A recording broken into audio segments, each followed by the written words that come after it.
You are welcome to the FilAfrik podcast, and my name is Don Raf. Today we have the CEO and founder of Unik Afrifoods.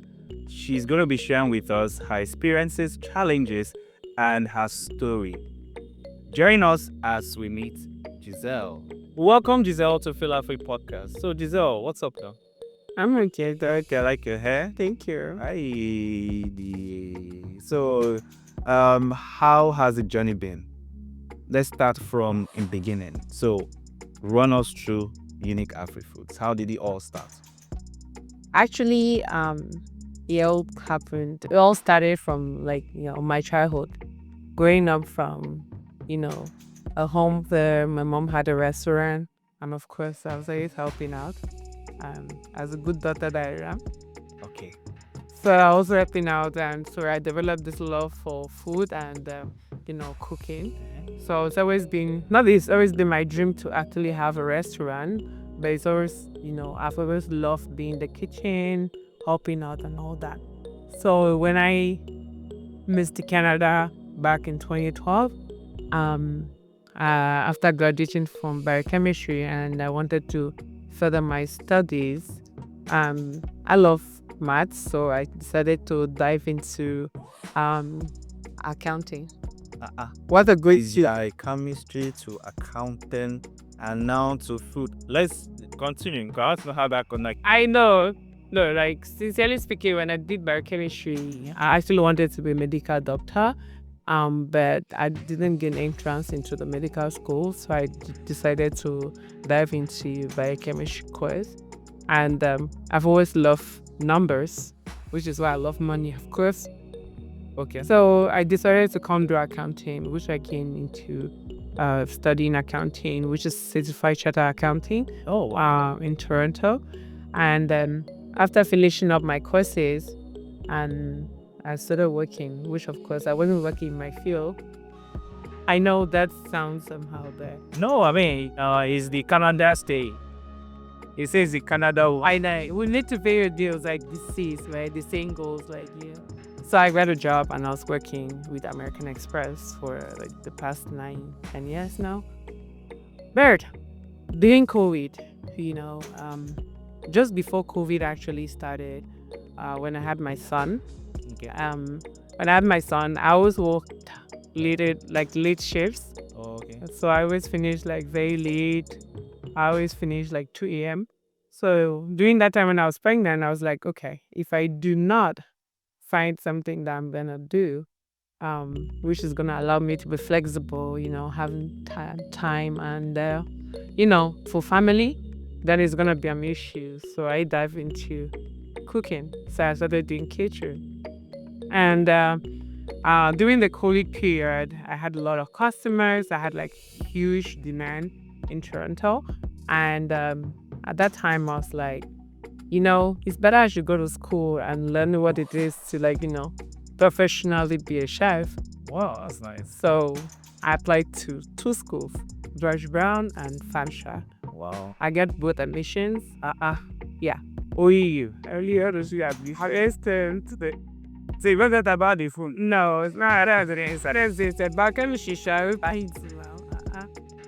So, anyways, I got the admission, and I love money. Remember, I said that. Okay. So, thinking about me staying in Toronto and having to focus on education was then it was gonna be an issue. So I was like, okay, let me focus on education, and that's why I moved to London. I choose London because it's gonna be a virgin land for me, and I wouldn't have so much distractions. So that's why I came to do culinary management at Fanshawe, and I later graduated in 2020. Wow. Gym. Yeah. Okay. And my history is short. After my graduation, during the time when I was in school still, I was doing catering. I was still doing imports of food stuff from Africa. So I always bring the organic food. So food that is very difficult for people to have. Okay, like what kind of food? It's very difficult. You can't have a day here, which is African tear. Yeah, so I always bring that in.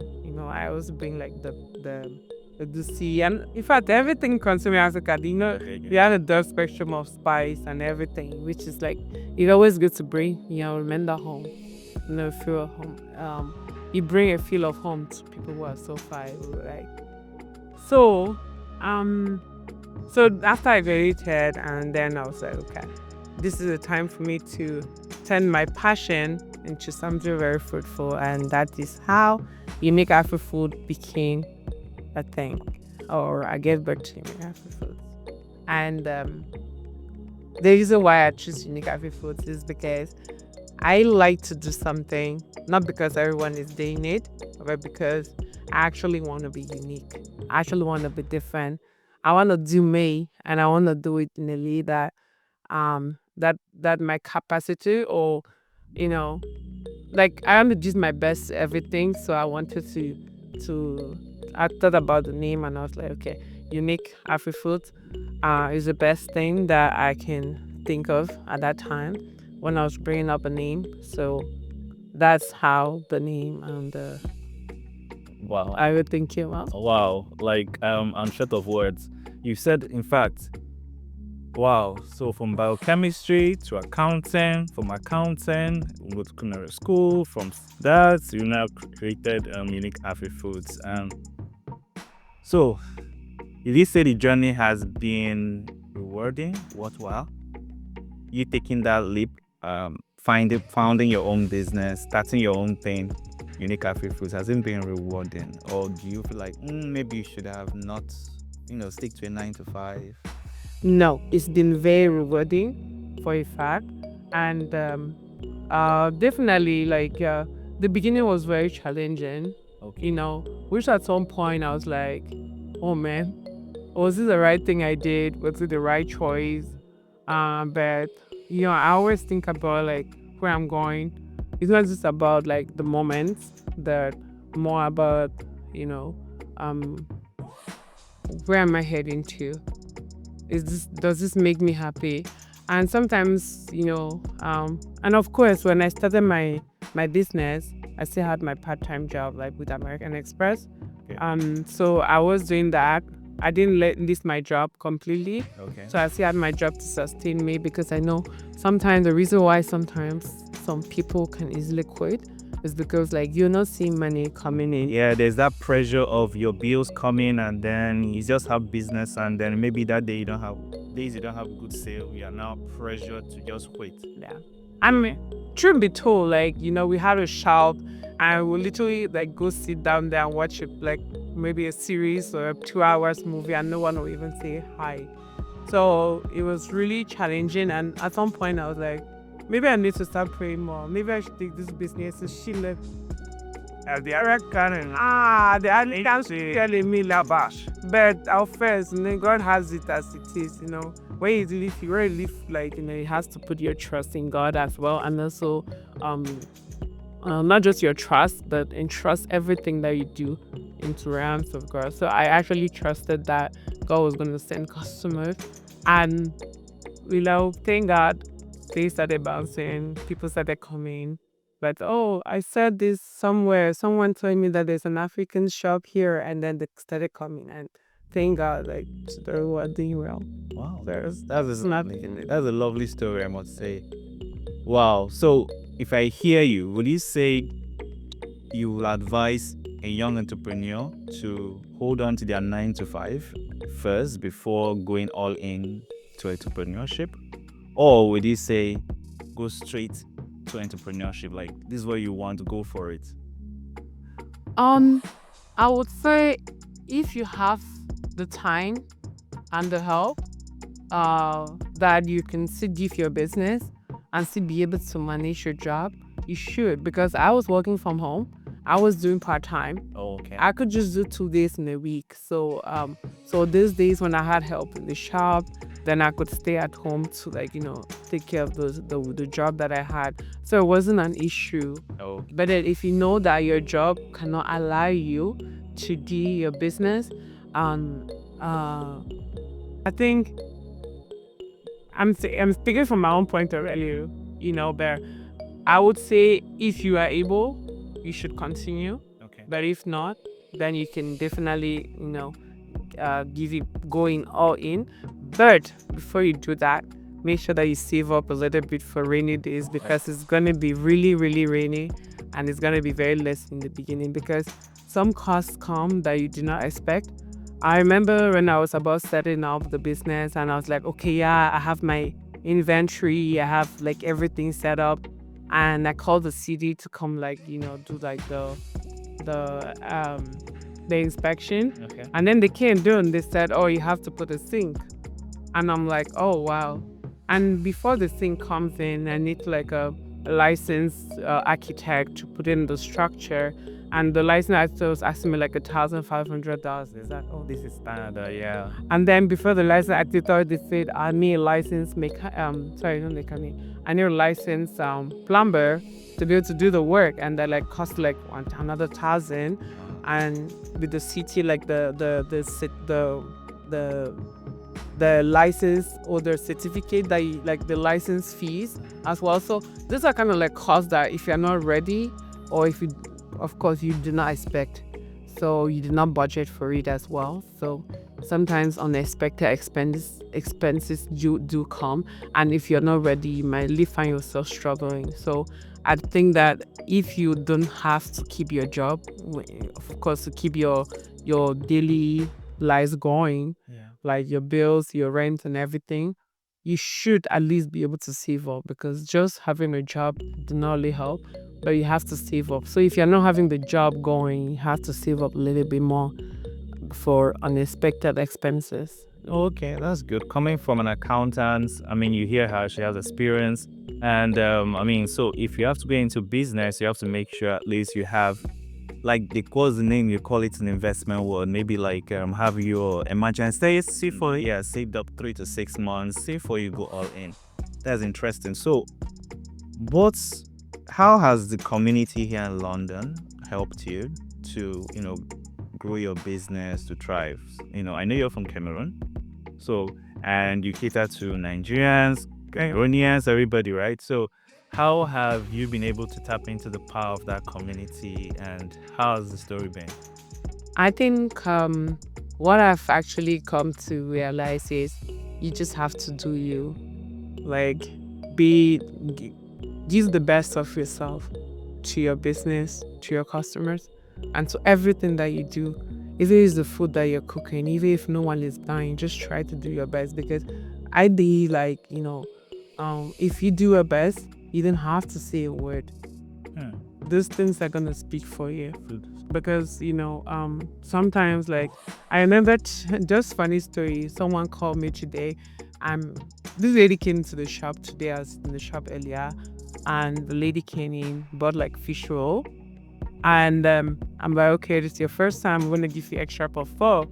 And of course, she went and shared it with another friend's mom, and my friend's mom loves it, and she called and she's like, "Yeah, please, I eat fish roll. How many is left?" I'm like, "I just have a lot. I have just like 6 pieces. Please keep it aside for me." I'm like, wow, the wash. She's like, my friend bought it, my mommy loved it so much, and she just needs that fish roll. So I believe, like, when I started doing fish roll, sincerely speaking, it wasn't for business. When I started cooking, it wasn't even for business. I was making chin. I was making I was making a lot of chin. I actually lose weight. Then I started.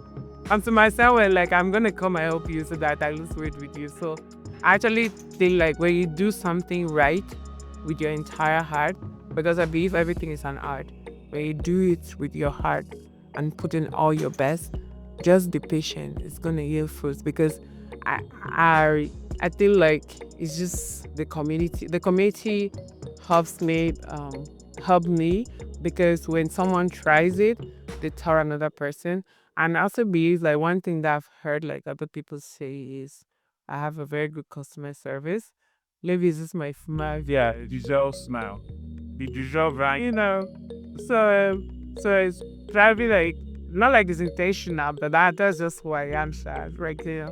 So you have to do you, and you have to do it from your heart. And the community has been very, very supportive.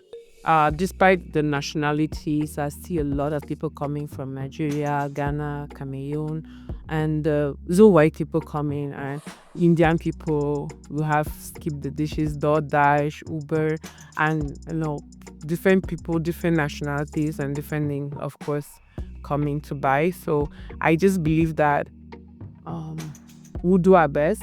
I know we're not perfect. We all know we're a work in progress, but we're striving each day to make it better. Okay, that was good. What will you say has helped you grow your business? What tools, what channels? I know you've mentioned community. So what other things have helped you? Prosperous community, and another one is my social media platforms. So I've had a couple of people as well contacting me that I saw you on Instagram, and then I saw you cooking at fun. I wanted to come try it, and of course, when you try it, they're stuck forever.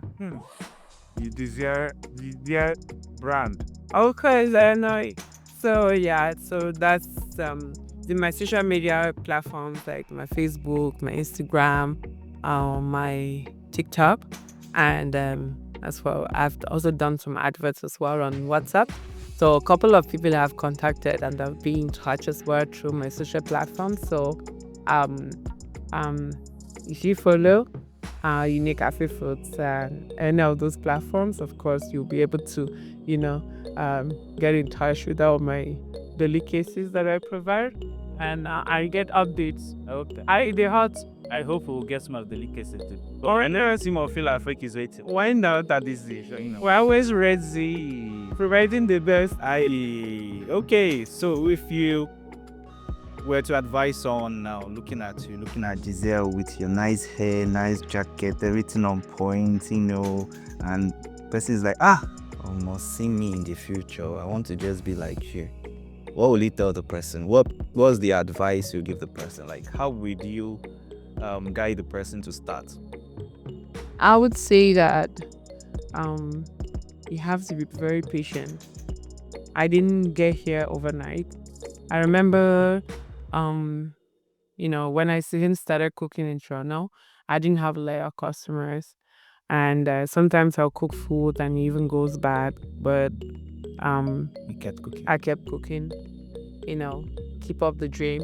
And the worst time was when I moved to London. Actually, I was actually at a point where I was like, London is too slow. Let me just go back to Toronto. I remember Patrick. At some point, I was like, I want to go back to Toronto, and he's like, don't go. Come, we'll have an event next week, which is the Nigerian Independent, and my best seller at that time was suya, and I was like so ready to sell suya, And unfortunately, somebody had already taken suya. And then I was like, he came to here, he's like, someone took suya already, you can't do suya with another person. And he said, is there any other thing that you want to do? And I was like, I want to do snails, pepper snails, but I'm not so sure. And mind you not, the snails that I did, it was a lot, but everything sold out.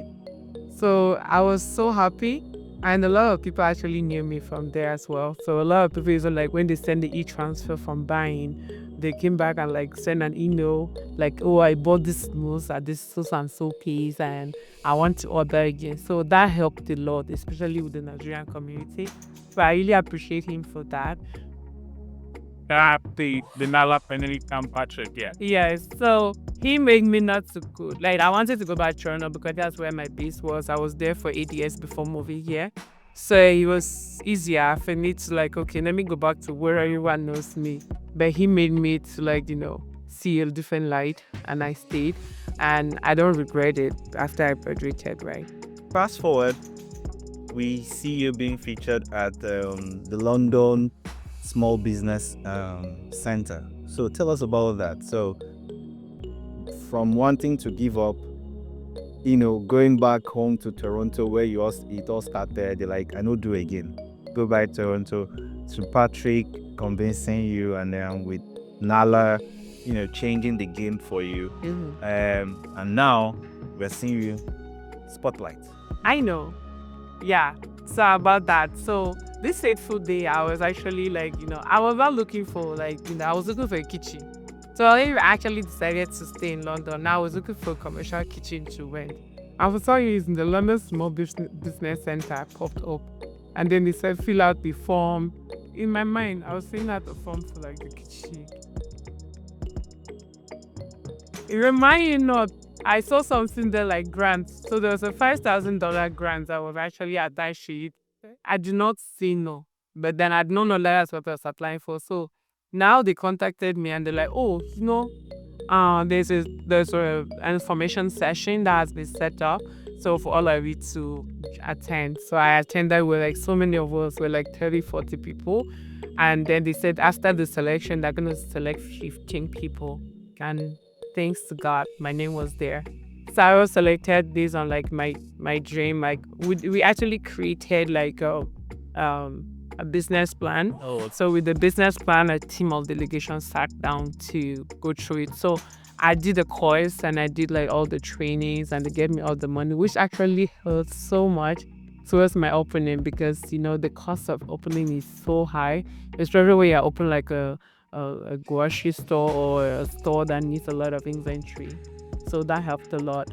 And that's also helped me a lot to showcase my business. So I was also featured. I've always been featured in the website. Okay, so I really want to appreciate them. Especially David. He's been very he was very helpful. He was patient with me because we're an African, and sometimes we're very with time and everything. But he was very patient. He was very understanding and he didn't give up on me. He helped me, get through everything.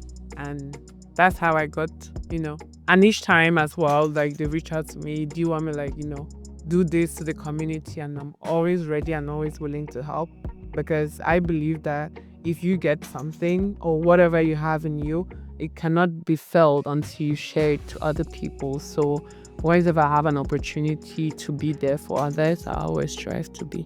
wow. Yeah. In fact, this has been explosive. So, wow. We thank you for coming to the podcast. I know, we're going to be going to the kitchen now. Yeah. Or is it the kitchen out to the book? So yeah, to the store. And then we can, see live. Maybe you guys should join us to go to the store. We'll see the different African delicacies and, check out Unik Afrifoods. But where can they find yours online? Actually, if you just Google Unik Afrifoods, which is not unique like a unique, it's UNIK Afrifoods, AFRIFOODS. You can see that on Google. You can also find out if you want to order food. You can see Skip the Dishes, DoorDash, or Uber. And as well, we're actually working on launching our website soon, which is a good place. And with the help of amazing marketing team, FilAfrik. I love you very much. Thank you, FilAfrik, for working hand in glove with me to make sure my business is successful. And also, we're about to launch a website that they have actually helped me do that design and The website. So we're going to be launching that soon, and there you can be able to order your grocery or your food as well. But we're going to start with food and then move over to grocery. We're going to see, what we just want to bring the best to you at the very most affordable way. Yes, Unik Afrifoods, premium or nothing, right? Premium or nothing. Well, thank you guys for joining us on today's podcast. Once again, I'm Dorav. And if you like to reach out to Unik Afrifoods, we have our details in the description of this video and podcast. So like, subscribe, and follow us for more interesting stories from our African brothers and sisters. So let's say one bye, right? How do we say it? How do you say bye in Cameroon? It's English and French. Au revoir. In Tapa. Au revoir. So you say French, you say in English, then I say in French. Okay, bye. The moment we have been waiting for. This is Unik Afrifood suya, and then we have the love rice. In fact, I don't know which one. The love rice and turkey. So this is just like one of the dishes I want to try out today. We have so many other dishes, but we'll be trying out the suya and the jollof rice and turkey. So join us as we Think about it. What do you think? I think you are talking a bit. Okay, let me get the meeting very soon. If I cannot be the last person. This is really unique. Nah, Well, I think we have to go to push it back. Hey. This is the kind of podcast we do like you have. So this is what we mean by African experience. Experiencing Africa. This is suya, This is jollof rice, chicken. We have satay there. And we have zobo. Mm.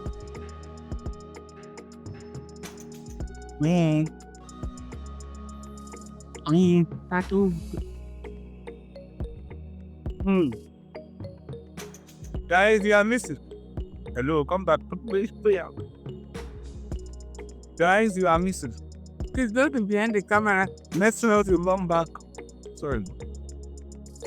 Make sure to come to Unik Afrifoods. Just look at. Just look at Niboden. Look at the freshness of that food. Hi.